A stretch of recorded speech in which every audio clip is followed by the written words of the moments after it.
বিসমিল্লাহির রহমানির রহিম।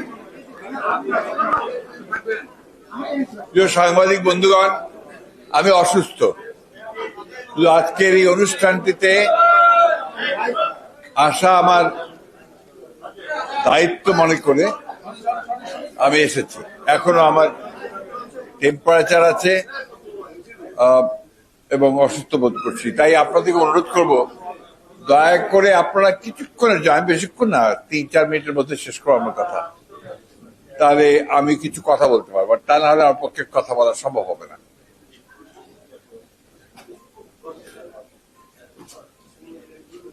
আমাদের আজকের এই সভার আয়োজন করেছেন বাংলাদেশ জাতীয়তাবাদী মুক্তিযোদ্ধা দল। আমি তাদেরকে আন্তরিক ধন্যবাদ জানাই। তারা বাংলাদেশের ইতিহাসের সবচেয়ে গুরুত্বপূর্ণ ব্যক্তি এবং একই সঙ্গে সবচেয়ে বড় লড়াকু সৈনিকের শাহাদাত বার্ষিকী উপলক্ষে আজকের এই সভাটি আয়োজন করেছেন।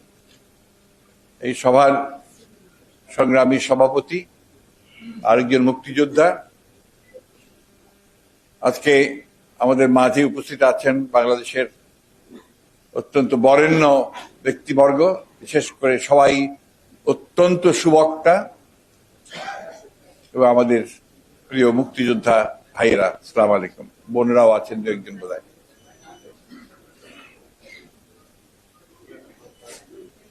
আমি শুরুতেই শ্রদ্ধা জানাতে চাই সেই মহান ব্যক্তিটির প্রতি, যিনি আমাদের একটা নতুন একটা রাষ্ট্র, একটা ভূখণ্ড নির্মাণের জন্য যুদ্ধ করতে অনুপ্রাণিত করেছিলেন, যিনি আমাদের একটা নতুন জাতি সত্তা তৈরি করতে সাহায্য করেছিলেন। আমাদের সেই মহান নেতা, বাংলাদেশ জাতীয়তাবাদী দলের প্রতিষ্ঠাতা, স্বাধীনতার ঘোষক, বহুদলীয় গণতন্ত্রের পুনঃপ্রবর্তক এবং সমৃদ্ধ বাংলাদেশের স্থপতি শহীদ প্রেসিডেন্ট জিয়াউর রহমানের প্রতি আমি একই সঙ্গে আজকে অত্যন্ত দুঃখ ভারাক্রান্ত হৃদয়ে শোক জানাতে চাই যে গতকাল যারা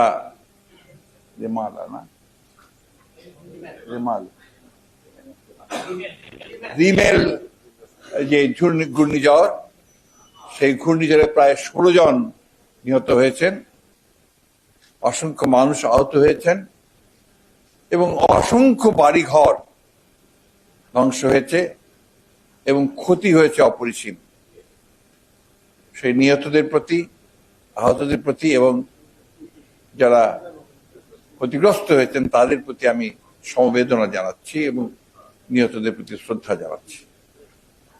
সেই সঙ্গে আজকে শ্রদ্ধা জানাতে চাই, শোক জানাতে চাই, তীব্র নিন্দা জানাতে চাই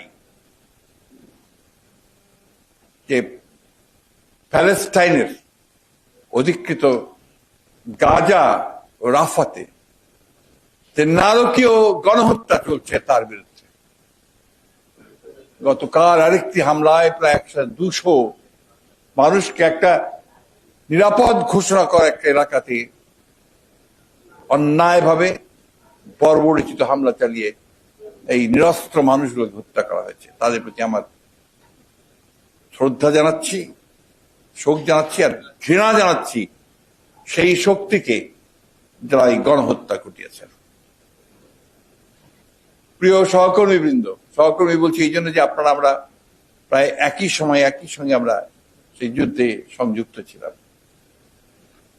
এই যুদ্ধটা আমাদের জাতির মোড়কে ঘুরিয়ে দিয়েছিল, আমাদের একটা নতুন সত্তা দিয়েছিল, একটা অস্তিত্ব ঘোষণা করতে পেরেছিলাম আমরা। এবং এই কথা আমি জোর গলায় বলতে পারি যে শহীদ জিয়া আমাদেরকে সুযোগটা সৃষ্টি করে দিয়েছিলেন তার ঘোষণার মধ্যে দিয়ে। আমাদের অনেক নেতা এখানে বলেছেন, বক্তারা বলেছেন যে রাজনৈতিক নেতৃত্ব যখন ব্যর্থ হয়েছিল স্বাধীনতার ঘোষণা দিতে, সেই সময় অখ্যাত মানুষটি, যাকে কেউ চিনতাম না আমরা, সেই মানুষটি কিন্তু ঘোষণা দিয়ে, স্বাধীনতার ঘোষণা দিয়ে আমাদেরকে সেই যুদ্ধে নেমে পড়ার একটা অনুপ্রেরণা জুগিয়েছিলেন। আমার সেই দিনটার কথা মনে আছে, সেই আত্মার কথা মনে আছে। আমি সেটা আর এখন বর্ণনা করতে চাই না। তো আমার মনে হয় প্রত্যেকটি মুক্তিযোদ্ধা, আপনারা সেই দিন, সেই রাত থেকে মনে করেন যখন তার ঘোষণাটা আমাদের কানে ভেসে এসেছিল। তার পূর্ব মুহূর্তে আমরা হতাশ হয়ে গেছিলাম। চতুর্দিকে পাক সেনাদের হত্যাযজ্ঞ শুরু হয়ে গিয়েছিল। আমি তখন আমার একদম পুরো আমার নিজের বাড়ি ঠাকুরগাঁতে আমি অবস্থান করছি। ওই সময় আমরা আন্দোলন করছিলাম, স্বাধীনতার সঙ্গে আন্দোলন করছিলাম।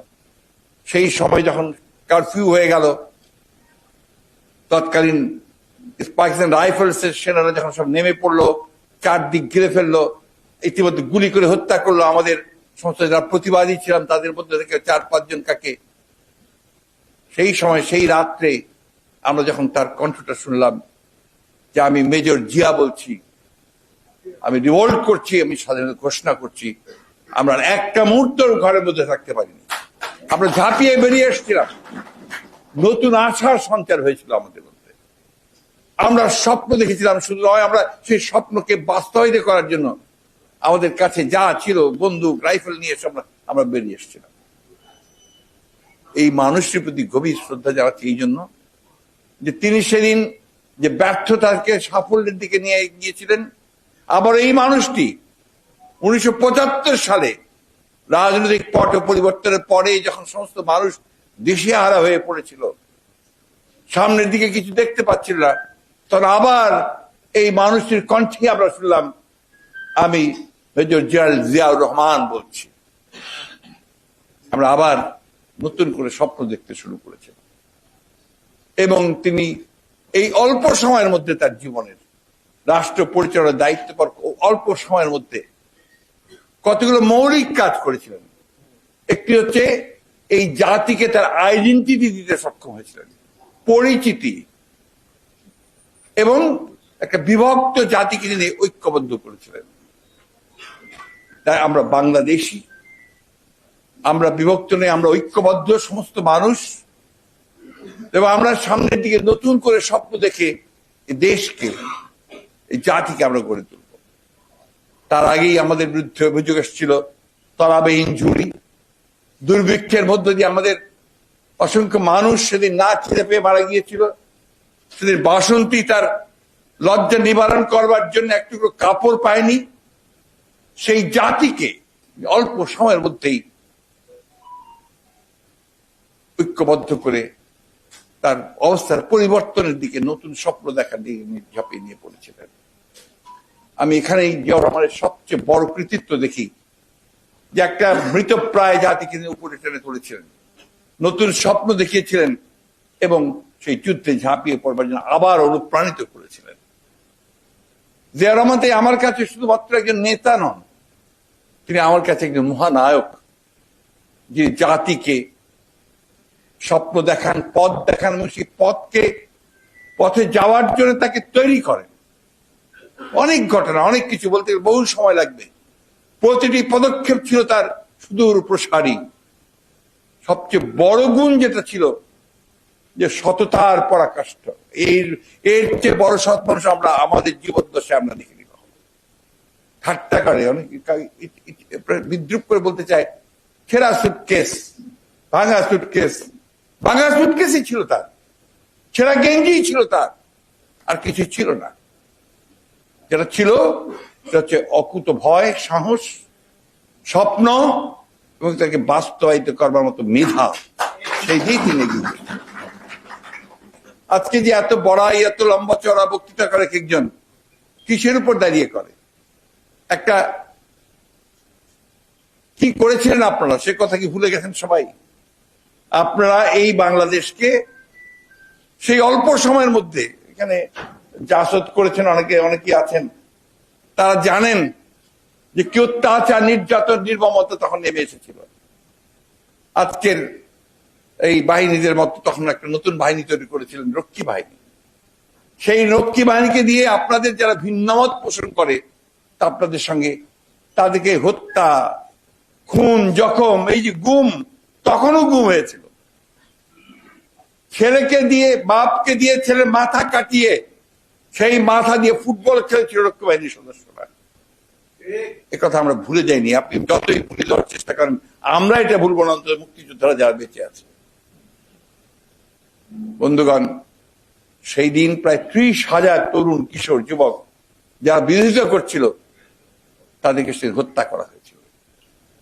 একজনও যে বিরোধী মত পোষণ করত তাকে সেদিন নির্যাতন করা হয়েছিল, তাকে সেদিন সরিয়ে দেওয়া হয়েছিল।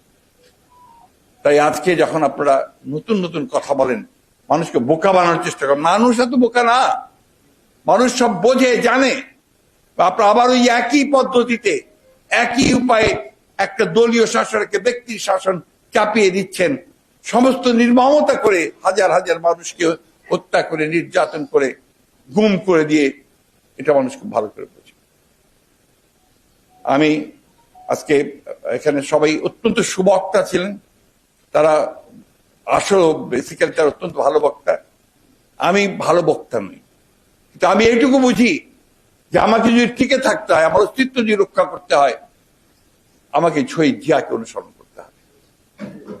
শহীদ জিয়াকে আমি যদি অনুসরণ করি, তার 19 দফা কর্মসূচি যেটা তিনি দিয়েছিলেন, আর কিছুই দরকার হয় না। 19 দফা যদি আমরা সবাই ভালো করে বোঝার চেষ্টা করি, সেটাকে যদি আগে নিয়ে যাই, তাহলে কিচ্ছু দরকার হয় না। ভুলে গেছেন যে আপনারা বাংলাদেশের সংবিধানটাকে কে ধ্বংস করেছিল? আপনারাই করেছিলেন। প্রথমেই নিয়ে এসেছিলেন আপনার জরুরি অবস্থার আগে আপনার না না না তাহলে স্পেশাল পাওয়ার অ্যাক্ট, বিশেষ ক্ষমতা আইন। তারপরে নিয়ে আসলেন জরুরি অবস্থা আইন, জরুরি অবস্থা করলেনও। তারপরে আনলেন যখন আর কোনো কিছুই করতে পারছেন না, তখন 11 মিনিটের পার্লামেন্টে আপনারা ওই তথাকথিত পার্লামেন্টে আপনারা বাকশাল একদলীয় শাসন ব্যবস্থা প্রস্তুত করলেন। গণতন্ত্রের কথা বলেন, মানুষের অধিকারের কথা বলেন, আপনারাই সেদিন সমস্ত রাজনৈতিক দলগুলোকে নিষিদ্ধ করে দিয়ে, সমস্ত পত্রিকাকে নিষিদ্ধ করে দিয়ে, এই যে আজকে এত আপনার সমস্ত মিডিয়া তারা যে আজকে আপনার এখানে কাজ করছেন, কোনো কিছুই থাকতো না, সব বন্ধ করে দিয়েছিল। মাত্র 4টা পত্রিকা থাকবে, সেই পত্রিকাগুলো আবার তারা নিজেরাই নিয়ন্ত্রণ করবে। বন্ধুগণ, শুধু তলাবিহীন ঝুড়ি নয়, সত্যিকার অর্থেই একটা ডুবন্ত জাহাজকে টেনে তুলেছিলেন শহীদ প্রেসিডেন্ট জিয়াউর রহমান। আর সেই কারণেই তৎকালীন যিনি আপনার এখানে মার্কিন রাষ্ট্রদূত ছিলেন, তিনি মাহফুজুল্লাহর যে বইটা প্রেসিডেন্ট জিয়ার উপরে উনি লিখেছেন, তার এক জায়গায় কমেন্ট করতে গিয়ে তিনি বলেছেন, উইলিয়াম মাইলাম, তিনি বলছেন যে শহীদ জিয়া যদি 81 সালে নিহত না হয়ে 75 সালে নিহত হতেন, তাহলে এই দেশ একটা ব্যর্থ রাষ্ট্রে পরিণত হতো। এটা হয় আফগানিস্তান, হয় লাইবেরিয়া হয়ে যেত। আপনারা জানেন যে উনি আসার পরেই তিনি মানুষকে উজ্জীবিত করেছেন, পথে পথে মাঠে মাঠে ঘুরেছেন, খালে গেছেন, মাঠে গেছেন, সব জায়গায় গেছেন। তিনি প্রথমে যে কাজটা করার চেষ্টা করেন, কৃষি বিপ্লব করার সুযোগ করে শুরু, খাল খনন কর্মসূচি নিয়ে এসেছেন। তিনি আজকে যে বিদেশিরা আজকে বাইরে আছে, আমাদেরকে রেমিটেন্স পাঠায়, আমাদের চাকরি করে শ্রমজীবী ভাইয়েরা, তাদের সবটাই শুরু করেছিলেন কিন্তু শহীদ প্রেসিডেন্ট জিয়াউর রহমান। গার্মেন্টস, যে গার্মেন্টস আজকে বাংলাদেশের অর্থনীতি চারা বদলে দিয়েছে, এটারও সূচনা কিন্তু শহীদ প্রেসিডেন্ট জিয়াউর রহমান। তিনি শিল্প, কৃষি সব ক্ষেত্রে অতি দ্রুত তিনি কাজ শুরু করেছিলেন। কাজ শুরু করেনি, তিনি কাজ সমাধান করেছেন। আপনি যদি ভালো করে দেখেন, চারদিকে তাকিয়ে যদি ভেতরে ভেতরে দেখেন, এই যে পার্লামেন্ট ভবন, যে পার্লামেন্ট ভবনে এত কথা বলছি আমরা, এই পার্লামেন্ট ভবনের স্ট্রাকচারটা পাকিস্তান আমলে হয়েছিল, কিন্তু এর শেষ করে নিয়ে এসেছিলেন প্রেসিডেন্ট জিয়াউর রহমান। এটা শেষ করে নিয়েছিলেন প্রেসিডেন্ট জিয়াউর রহমান, কিন্তু দুর্ভাগ্য যে তার শাহাদাত হয়ে গেল। তারপরে সাত্তার সাহেব কিন্তু সেটাকে উদ্বোধন করেছিল, আপনার যদি মনে থাকে সেটা। এই এয়ারপোর্টেরও কিন্তু একই, এটাকে শেষ করে নিয়ে এসছেন আমাদের শহীদ প্রেসিডেন্ট জিয়াউর রহমান। স্বাস্থ্য কমপ্লেক্স গুলো, সেগুলো কিন্তু আপনার শহীদ প্রেসিডেন্ট জিয়াউর রহমান। জনগণকে শিক্ষিত করে তোলবার জন্য, সাধারণ মানুষকে এটা অনেকেই জানে না, অনেকে মনে করতে পারে না। তিনি ক্লাস 10-এ 50 মার্ক একটা চালু করেছিলেন তার সময়। এই 50 মার্ক থাকবে একটা ছাত্রের পাশ করতে হলে, তাকে একজন মানুষকে শিক্ষা আদান করতে হবে, সাক্ষরতা জ্ঞান দিতে হবে, এর জন্য 50 মার্ক। এগুলো হচ্ছে মৌলিক কাজ। পরিবর্তনের সূচনা হয় এগুলো থেকে। মেয়েদের লেখাপড়া, মেয়েদের ক্ষমতায়ন, মেয়েদের চাকুরি, এই সবকিছু কিন্তু জিয়াউর রহমান শুরু করা। তাই আজকে আমি যেটা বারবার করে বলি যে আমার কাছে মনে হয় যে আমরা শুধু শুধু জিয়াউর রহমানকে অনুসরণ করি, তারই আমরা সামনের দিকে এগিয়ে যেতে পারবো। বন্ধুগণ, এই সরকারের সম্পর্কে কথা বলা আমার আর ইচ্ছা করে না। কত বলবো, ওদের তো চামড়াই মোটা হয়ে গেছে, আর একই সঙ্গে ওরা এমন একটা অবস্থায় চলে গেছে ওদের কিছু যায় আসে না। তাদের লক্ষ্য একটাই, সেই একটাই লক্ষ্য কি? লুট করো। আমি বহু আগেই কথাগুলো বলেছি, আপনাদের অনেকের মনে থাকতে পারে, সাংবাদিক ভাইদেরকে। পঞ্চদশ আপনার ওই অ্যামেন্ডমেন্ট, 15th অ্যামেন্ডমেন্ট, যেটা করে এই বাংলাদেশে 12টা বাজানো হলো আবার আর কি দ্বিতীয়বারের মতো। সেটা হচ্ছে যে আমাদের যে সিস্টেমটা ছিল আপনার, যে আমরা কেয়ারটেকার গভর্নমেন্টের অধীনে নির্বাচন করব, সুষ্ঠু অবাধ নির্বাচন হবে, সেটাকে বদলি দিতে আবার দলীয় শহর নিয়ে আসবো। কেন আনা হয়েছিল আপনার কেয়ারটেকার গভর্নমেন্টের দাবিতে? আপনারাই জেনেছিলেন, অন্য কেউ তো না। আপনারা জেনেছিলেন যে কেয়ারটেকার গভর্নমেন্ট না হলে, একটা নিরপেক্ষ সরকার না থাকলে নির্বাচন সুষ্ঠু হবে না।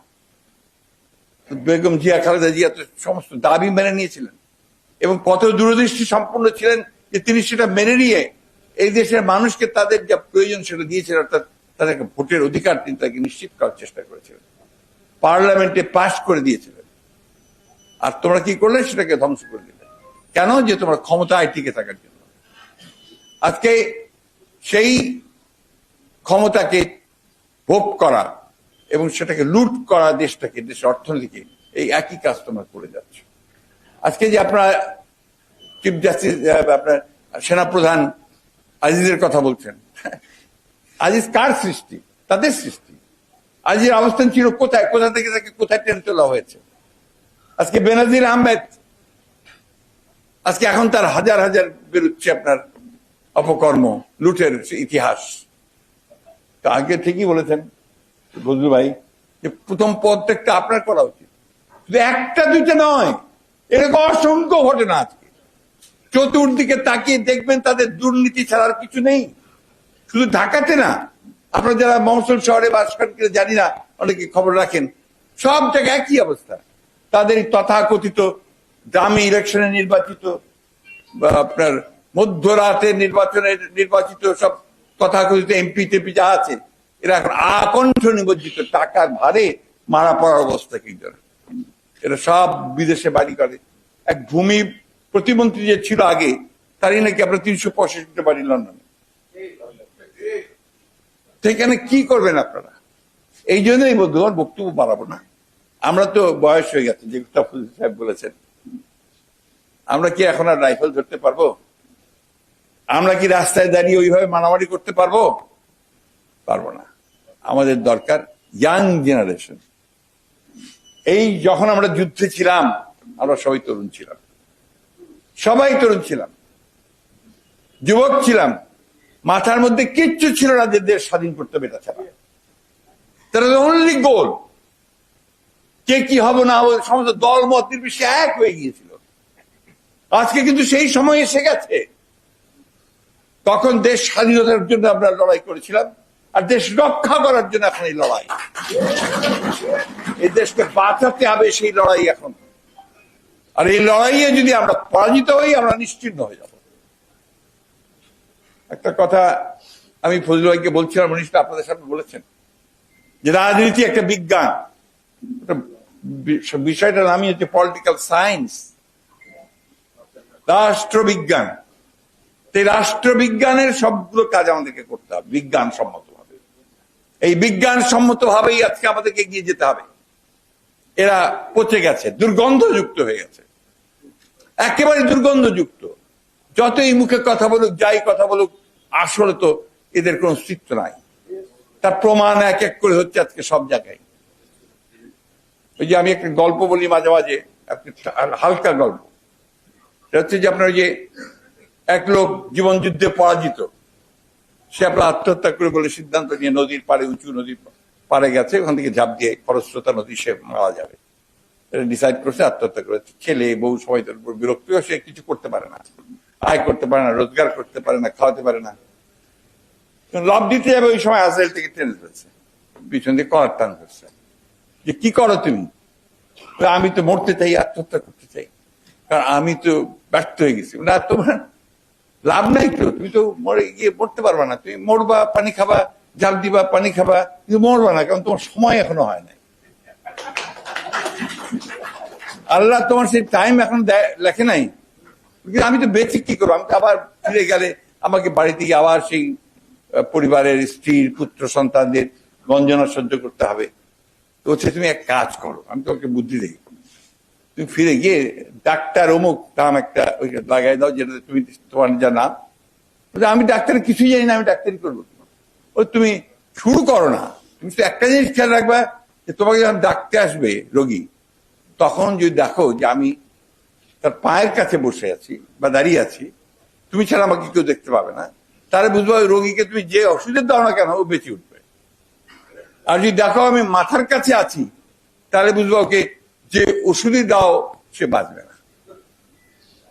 তো এই আরো কিছুদিনের মধ্যেই তো সে আপনার ডাক্তারি শুরু করলো, কেউ রমরমা প্র্যাকটিস।